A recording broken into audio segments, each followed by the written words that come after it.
Welcome to top 9 news. రెండో జాబితా విడుదల చేసిన బీజేపీ పొత్తుపై బీఆర్ఎస్ బీఎస్పీ మధ్య మళ్లీ చర్చలు. మహిళలకు 5 గ్యారెంటీలు ప్రకటించిన Congress. Election special top 9 news చూద్దాం. 72 మంది అభ్యర్థుల పేర్లతో బీజేపీ రెండో జాబితా విడుదల చేసింది. తెలంగాణలో 6 స్థానాల అభ్యర్థుల పేర్లు ఇందులో ఉన్నాయి. ఇటీవలే బీజేపీలో చేరిన గెడ్డం నగేష్, గోమాస శ్రీనివాస్, సైదిరెడ్డి, సీతారామం నాయక్ కు బీజేపీ టికెట్లు కేటాయించింది. మెదక్ నుంచి బీజేపీ తరపున రఘునందన్ రావు, మహబూబ్ నగర్ నుంచి డీకే అరుణ పోటీ చేయనున్నారు. మహారాష్ట్రకు సంబంధించిన 20 మంది అభ్యర్థుల పేర్లను బీజేపీ ప్రకటించింది. కేంద్ర మంత్రి నితిన్ గడ్కరీ పేరు ఈ జాబితాలో ఉంది. పొత్తుపై బీజేపీ బీఆర్ఎస్ మరోసారి చర్చలు జరిపాయి. బీఎస్పీ తెలంగాణ అధ్యక్షుడు ఆర్ఎస్ ప్రవీణ్ కుమార్ కేసీఆర్ తో చర్చించేందుకు ఆయన నివాసానికి వచ్చారు. ప్రవీణ్ కుమార్ వెంట బీఎస్పీ సీనియర్ నేత రాజ్యసభ సభ్యుడు రామ్జీ సుమన్ కూడా వచ్చారు. అటు రెండో జాబితాపై టీడీపీ అధినేత చంద్రబాబు కసరత్తు చేస్తున్నారు. అనేక నియోజకవర్గాలకు చెందిన నాయకులను ఆయన ఉండవల్లిలోని తన నివాసానికి పిలిపించుకొని మాట్లాడుతున్నారు. రేపు 25 నుండి 30 స్థానాలకు అభ్యర్థుల పేర్లను చంద్రబాబు ప్రకటించే అవకాశం ఉంది. కర్ణాటకలో లోక్సభ ఎన్నికల ప్రచారాన్ని ప్రధాని మోదీ కాంగ్రెస్ అధ్యక్షుడు మల్లికార్జున ఖర్గే సొంత జిల్లా కలబుర్గి నుంచి ప్రారంభించనున్నారు. ఈ నెల 16న కలబుర్గిలో నిర్వహించే బహిరంగ సభలో ప్రధాని పాల్గొంటారు. కర్ణాటకలో ఈ నెల 18న మరో సభలోనూ ప్రధాని పాల్గొంటారు. ఏపీలో, తెలంగాణలోనూ ఆయన అదే సమయంలో ఎన్నికల ప్రచార సభల్లో పాల్గొంటారు. వచ్చే ఎన్నికల్లో మహిళలను ఆకట్టుకునేందుకు కాంగ్రెస్ పార్టీ మహిళా న్యాయ్ పేరుతో 5 గ్యారెంటీలను ప్రకటించింది. మహాలక్ష్మి గ్యారెంటీ, జనాభాలో సగం, హక్కులు సంపూర్ణం, శక్తికి సన్మానం, అధికార మైత్రి, సావిత్రిబాయి పూలే హాస్టల్ పేరుతో మహిళలకు కాంగ్రెస్ హామీలిచ్చింది. ఇప్పటికే భాగస్వామ్య న్యాయం, కిసాన్ న్యాయం, యువ న్యాయం పేరుతో పథకాలు ప్రకటించిన విషయాన్ని కాంగ్రెస్ అధ్యక్షుడు మల్లికార్జున ఖర్గే గుర్తు చేశారు. తనను ఎంపీ అభ్యర్థిగా ప్రకటించడంతో రాజోలు కార్యకర్తలంతా నిరుత్సాహంగా ఉన్నారని రాజు ఎమ్మెల్యే రాపాక వరప్రసాద్ అన్నారు. మరోసారి ఎమ్మెల్యేగా పోటీ చేసేందుకు తాను సర్వం సిద్ధం చేసుకున్నానని తెలిపారు. రాజోలు ఎమ్మెల్యే టికెట్ ఇస్తే ఖచ్చితంగా తాను గెలుస్తానని తెలిపారు. గొల్లపల్లి సూర్యారావుని మార్చేది లేదని పార్టీ నాయకత్వం స్పష్టం చేస్తే ఆయనకు తమ మద్దతుంటుందని రాపాక వరప్రసాద్ అన్నారు.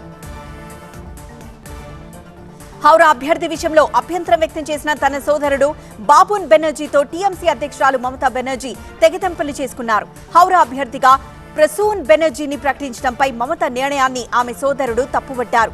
బాబున్ బెనర్జీ ప్రస్తుతం ఢిల్లీలో ఉన్నారు. బీజేపీలో చేరతారనే ప్రచారం జరుగుతోంది. కానీ ఆయన మాత్రం హౌరా నుంచి ఇండిపెండెంట్ గా పోటీ చేసే విషయాన్ని పరిశీలిస్తున్నారని అన్నారు. బీహార్లో 10 లోక్సభ స్థానాల్లో మజ్లీస్ పార్టీ పోటీ చేయనుంది. బీహార్ మజ్లీస్ ఎమ్మెల్యే అఖ్తరుల్ ఇమాన్ పార్టీ పోటీ చేసే స్థానాల పేర్లు కూడా వెల్లడించారు. తాము అధికారం కోసం పోరాటం చేయడం లేదని, దేశంలోని పేదలు, అణగారిన వర్గాల కోసం తాము పోరాడుతున్నామని ఇమాన్ తెలిపారు. ఆంధ్రప్రదేశ్లో లోక్సభ, అసెంబ్లీ ఎన్నికల ఏర్పాట్లపై రాష్ట్ర ఎన్నికల ప్రధానాధికారి ముఖేష్ కుమార్ మీనా జిల్లాలోని ఎన్నికల అధికారులు, ఎస్పీలతో సమావేశమయ్యారు. వీడియో కాన్ఫరెన్స్ ద్వారా నిర్వహించిన ఈ సమావేశంలో ఏర్పాట్లను సమీక్షించారు. ఓటరు గుర్తింపు కార్డులు వెంటనే పంపిణీ చేయాలని అధికారులను ఆదేశించారు. ఎన్నికల కోడ్ అమల్లోకి వచ్చిన తర్వాత చేపట్టాల్సిన చర్యలపైన ముఖేష్ కుమార్ మీనా సమీక్షించారు. వచ్చే ఎన్నికల్లో యువత తప్పకుండా తమ ఓటు హక్కు వినియోగించుకోవాలని కేంద్ర ఎన్నికల సంఘం ప్రధాన కమిషనర్ రాజీవ్ కుమార్ పిలుపునిచ్చారు. జమ్మూ కశ్మీర్లో 2 రోజుల పాటు ఎన్నికల సంఘం పర్యటించి అక్కడ ఎన్నికల సన్నద్ధతను పరిశీలించింది. ఈ పర్యటనతో అన్ని రాష్ట్రాల పర్యటన ముగిసిందని రాజీవ్ కుమార్ వెల్లడించారు. బీఆర్ఎస్ తరపున వరంగల్ ఎంపీగా పోటీ చేసేందుకు ఆరూరి రమేష్ విముఖత. సీతారామ ప్రాజెక్ట్ కాలువకు శంకుస్థాపన. బాబ్లీ కేసులో కోర్టుకు హాజరైన బీఆర్ఎస్ నేతలు. తెలంగాణ పాలిటిక్స్ టాప్ 9 న్యూస్ చూద్దాం. బీజేపీలో చేరతారని ప్రచారం జరుగుతున్న వర్ధనపేట మాజీ ఎమ్మెల్యే ఆరూరి రమేష్ బీఆర్ఎస్ అధినేత కేసీఆర్ ను కలిశారు. మాజీ మంత్రి ఎర్రబెల్లి ఆరూరిని తీసుకుని కేసీఆర్ నివాసానికి వచ్చారు. ఎంపీగా పోటీ చేసేందుకు ఆరూరి రమేష్ విముఖత చూపారు. ఆరూరి రమేష్ పోటీకి అంగీకరించకపోవడంతో వరంగల్ అభ్యర్థిగా కడియం శ్రీహరి కుమార్తె కావ్య పేరును బీఆర్ఎస్ నాయకత్వం ఖరారు చేసింది. ఎస్ఆర్ఎస్పీలో నీటి కొరతకు కేసీఆర్దే నైతిక బాధ్యత అని కాంగ్రెస్ ఎమ్మెల్సీ జీవన్ రెడ్డి ఆరోపించారు. వర్షాకాలంలో మేడిగడ్డ నీటిని ఎస్ఆర్ఎస్పీకి తరలించలేదని అన్నారు. ఈశాన్య రుతుపవనాల సమయంలో ఆశించిన స్థాయిలో తెలంగాణలో వర్షం కురవలేదని జీవన్ రెడ్డి తెలిపారు. పార్లమెంట్ ఎన్నికల్లో పోటీ చేసేందుకు బీఆర్ఎస్ నేతలు భయపడిపోతున్నారని మంత్రి కోమటిరెడ్డి వెంకటరెడ్డి విమర్శించారు. వచ్చే పార్లమెంట్ ఎన్నికల్లోనూ బీఆర్ఎస్ కు గుణపాఠం తప్పదని ఆయన అన్నారు. 3 జిల్లాల్లో మంచినీటి ఎద్దడికి కారణం కేసీఆర్ అని కోమటిరెడ్డి విమర్శించారు. కేంద్ర ప్రభుత్వం ఆధ్వర్యంలో సికింద్రాబాద్ లో నెలకొల్పిన national institute of electronics and information technology centre ను కేంద్ర మంత్రి కిషన్ రెడ్డి వర్చువల్ గా ప్రారంభించారు. ఈ విద్యా సంవత్సరం నుంచి ఈ సెంటర్ లో తరగతులు ప్రారంభమవుతాయని కిషన్ రెడ్డి అన్నారు. ఖమ్మం జిల్లాలో సీతారామ ప్రాజెక్టు కాలువకు డిప్యూటీ సీఎం భట్టి విక్రమార్క, తుమ్మల నాగేశ్వరరావు, పొంగులేటి ఉత్తమ్ కుమార్ రెడ్డి శంకుస్థాపన చేశారు. సీతారామ ప్రాజెక్టు ద్వారా 10 లక్షల ఎకరాలకు నీళ్లందిస్తామని మంత్రులు తెలిపారు. ఆగస్టు నాటికి వైరా రిజర్వాయర్కు గోదావరి జలాలు తీసుకొస్తామని మంత్రి తుమ్మల తెలిపారు. దౌరవెల్లి ప్రాజెక్టు పూర్తి చేసి హుస్నాబాద్ నియోజకవర్గంలోని వ్యవసాయ భూములకు సాగునీరు అందించినప్పుడే తన ఆశయం నెరవేరుతుందన్నారు మంత్రి పొన్నం ప్రభాకర్. హుస్నాబాద్ నియోజకవర్గంలో తాగునీటి సమస్య ఏర్పడకుండా నెల రోజుల ముందే 5 కోట్లు కేటాయించామన్నారు. మెదక్ పార్లమెంట్ సీటుపై రాష్ట్ర ఇన్ఛార్జ్ దీపాదాస్ మున్షితో చర్చించామని తెలిపారు కాంగ్రెస్ నాయకురాలు నిర్మలా జగ్గారెడ్డి. పోటీ చేసేందుకు తనకు అవకాశం కల్పించాలని విజ్ఞప్తి చేశానన్నారు. పార్టీలో మొదటి నుంచి కష్టపడ్డ వారికి టికెట్ ఇవ్వాలని, 30 ఏళ్లుగా పార్టీ మెదక్లో గెలవలేదని, మహిళగా తనకు అవకాశం ఇవ్వాలని పార్టీ అధిష్టానాన్ని కోరానని నిర్మలా జగ్గారెడ్డి తెలిపారు.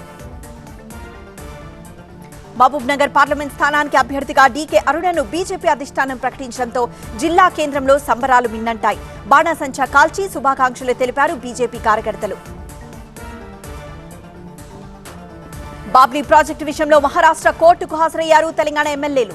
మహారాష్ట్రలోని బిల్లియోలిలో సెషన్ కోర్టుకు పెద్దపల్లి ఎమ్మెల్యే చింతకుంట విజయ రమణారావు, కరీంనగర్ ఎమ్మెల్యే గంగుల కమలాకర్ హాజరయ్యారు.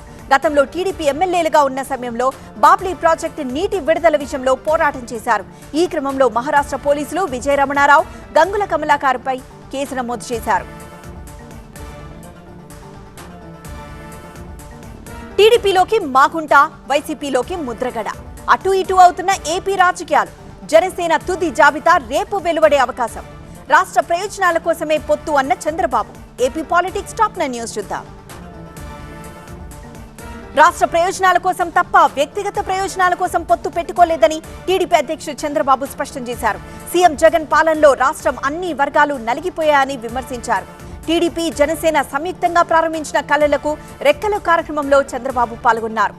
ప్రజల కోసం, భావితరాల కోసం తాము రాజీ పడ్డామని చంద్రబాబు తెలిపారు.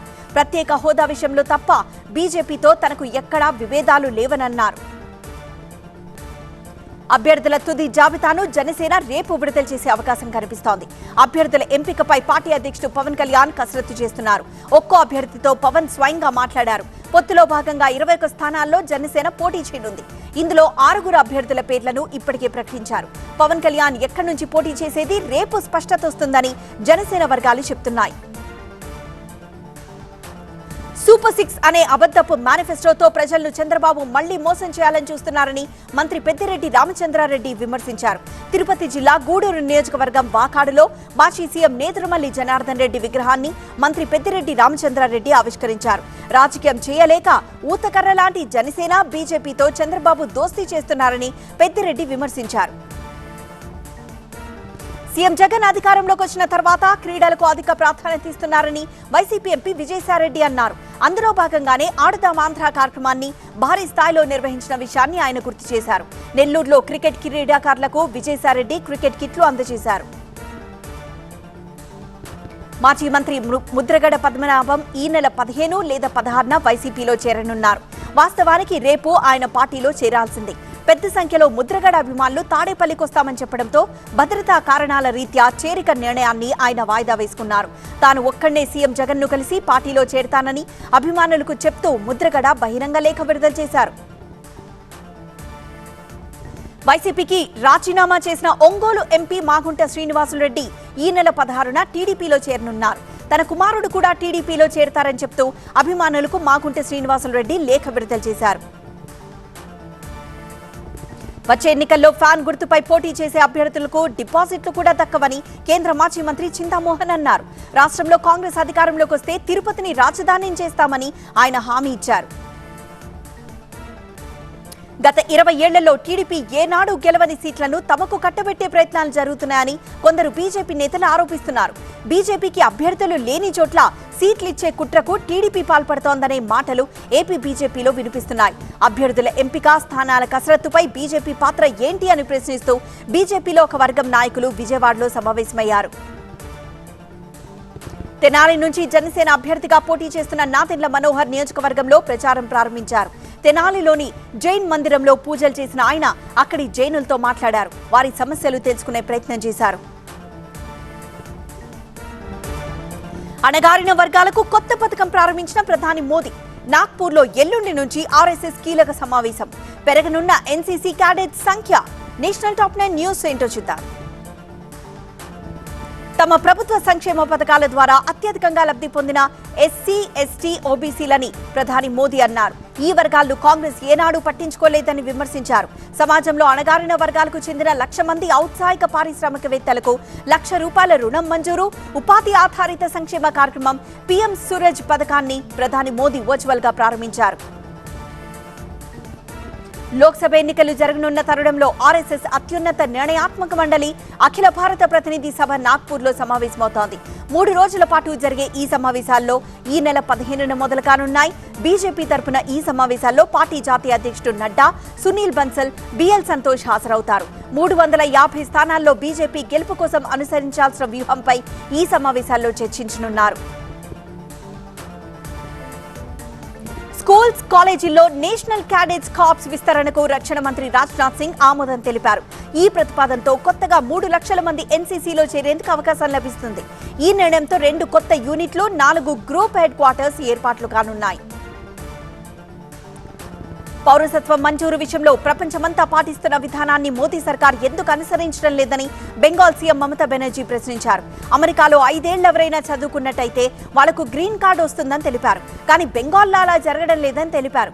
బంగ్లాదేశ్, ఇతర ప్రదేశాల నుంచి బెంగాల్కు వచ్చిన ముస్లింలందరినీ తొలగించారని మమతా బెనర్జీ అన్నారు. వచ్చే ఎన్నికల్లో కాంగ్రెస్ అధికారంలోకి వస్తే ప్రభుత్వ ఉద్యోగాల్లో మహిళలకు 50% రిజర్వేషన్ కల్పిస్తామని కాంగ్రెస్ నేత రాహుల్ గాంధీ హామీ ఇచ్చారు. పేద మహిళల బ్యాంకు ఖాతాల్లో ₹1,00,000 జమ చేస్తామని మహారాష్ట్రలోని ధూలేలో ప్రకటించారు. ఆశా, అంగన్వాడీ కార్యకర్తలు, మధ్యాహ్న భోజన పథకం వంటి మహిళలు చేసే పనులకు కేంద్ర ప్రభుత్వ బడ్జెట్ను రెట్టింపు చేస్తామని ప్రకటించారు. రాహుల్ గాంధీ యాత్ర మహారాష్ట్రకు చేరుకొని తుది దశకు చేరుకుంటున్న వేళ ఆ ప్రాంతానికి చెందిన సీనియర్ నేత పద్మాకర్ కాంగ్రెస్ ను వీడి బీజేపీలో చేరారు.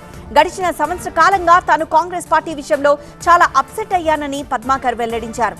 కాంగ్రెస్ లో సమన్వయం లేదని పద్మాకర్ ఆరోపించారు. హర్యానా కొత్త ముఖ్యమంత్రి నాయబ్ సింగ్ సైని అసెంబ్లీ బల పరీక్షలో నెగ్గారు. విశ్వాస పరీక్ష కోసం అసెంబ్లీని ప్రత్యేకంగా సమావేశపరిచారు. ఇన్నాళ్లు మిత్రపక్షంగా ఉన్న జేజేపీ లేకుండా తమకు 49 ఎమ్మెల్యేల మద్దతు లభించిందని ముఖ్యమంత్రి సైని తెలిపారు. ఢిల్లీ రామ్లీలా మైదాన్లో రేపు కిసాన్ మహాపంచాయత్ నిర్వహిస్తామని ఆందోళన చేస్తున్న రైతుల సంఘం సంయుక్త కిసాన్ మోర్చా ప్రకటించింది. పంజాబ్ నుంచి ఈ ధర్నాలో 50,000 మంది రైతులు పాల్గొంటారని అంచనా. ఇప్పటికే చాలా మంది రైతులు పాదయాత్రగా బయలుదేరారు. రాజీవ్ గాంధీ హత్య కేసులో విడుదలైన ఖైదీలు మురుగన్, రాబర్ట్, జయకుమార్ తమ స్వదేశం శ్రీలంక వెళ్లేందుకు పాస్పోర్ట్ అప్లై చేసుకునేందుకు చెన్నైలోని శ్రీలంక డిప్యూటీ హైకమిషన్కు వచ్చారు. తిరుచిలోని శరణార్థుల శిబిరంలో ప్రస్తుతం వీరుంటున్నారు.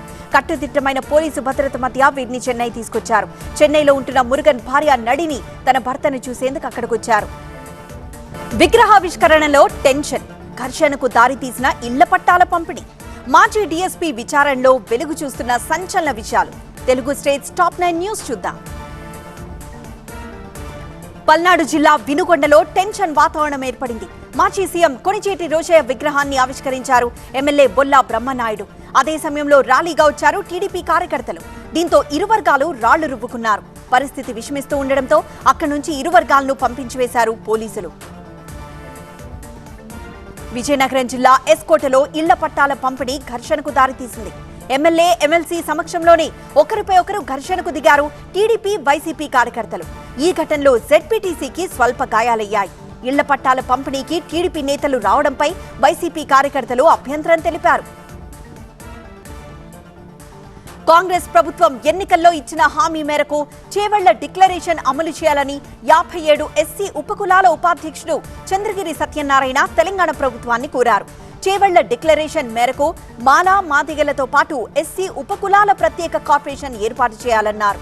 దీనికోసం హైదరాబాద్ ట్యాంక్ బండ్ పై ఉన్న అంబేద్కర్ విగ్రహం ముందు ఆందోళనకు దిగారు.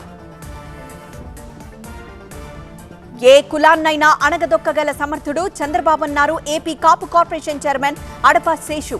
బాబుకు వత్తాసు పలుకుతూ జనసేన పార్టీని జన సైనికుల్ని పవన్ అమ్మేసుకున్నారని విమర్శించారు. కాపులు ఎదుగుతున్న ఏరియాలోనే పనిగట్టుకుని ఎందుకు పోటీ చేస్తున్నారని ప్రశ్నించారు. యాచించే స్థితికి పవన్ దిగజారన్నారు అడప శేషు. టీడీపీ జనసేన బీజేపీ కూటమిపై మండిపడుతున్నాయి వామపక్షాలు. ఆనాడు పాచిపోయిన లడ్డూలంటూ బీజేపీని తిట్టిన పవన్ కు ఇప్పుడు అవే కమ్మగా ఉన్నాయంటూ ఎద్దేవా చేశారు సిపిఐ కార్యదర్శి శ్రీనివాస్. గ్రేటర్ విశాఖలో జరిగిన సిపిఐ మార్క్సిస్ట్ ప్లీనరీ సమావేశంలో పాల్గొన్న ఆయన ఈ 3 పార్టీలు ప్రయోజనాలు తాకట్టు పెట్టి ఒక్కటయ్యాయని విమర్శించారు. పార్టీ నుంచి బయటికి వెళ్లి వేటాడతా అంటున్న బాలశౌరి తీరు పట్ల భగ్గుమన్నారు ఎమ్మెల్యే సింహాద్రి రమేష్ బాబు.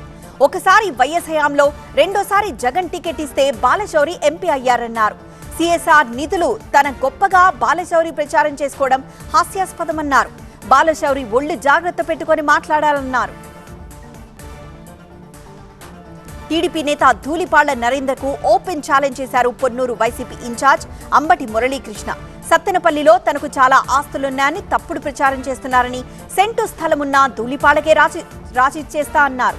సొంత ఖర్చులతో రిజిస్ట్రేషన్ చేయిస్తానని తెలిపారు.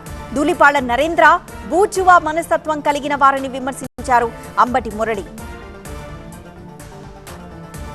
సూర్యాపేట ఎస్బీఐ బ్రాంచ్ లో ఘరానా మోసం వెలుగు చూసింది. ఖాతాదారులకు తెలియకుండా ఫోర్జరీ పత్రాలతో రుణాలను మంజూరు చేశారు ఇక్కడి అధికారులు. ఇలా మంజూరైన కోట్ల రూపాయలను దర్జాగా దారి మళ్లించారు కొందరు బ్యాంక్ అధికారులు. మాజీ డీఎస్పీ ప్రణీత్ రావు కేసులో సంచలన విషయాలు వెలుగులోకి వస్తున్నాయి. ప్రణీత్ రావు కేసు విచారణ కోసం ప్రత్యేక బృందాన్ని ఏర్పాటు చేశారు. 4 సభ్యులతో కూడిన జూబ్లీహిల్స్ ఏసీపీ నేతృత్వంలోని బృందం విచారణని ముమ్మరం చేసింది.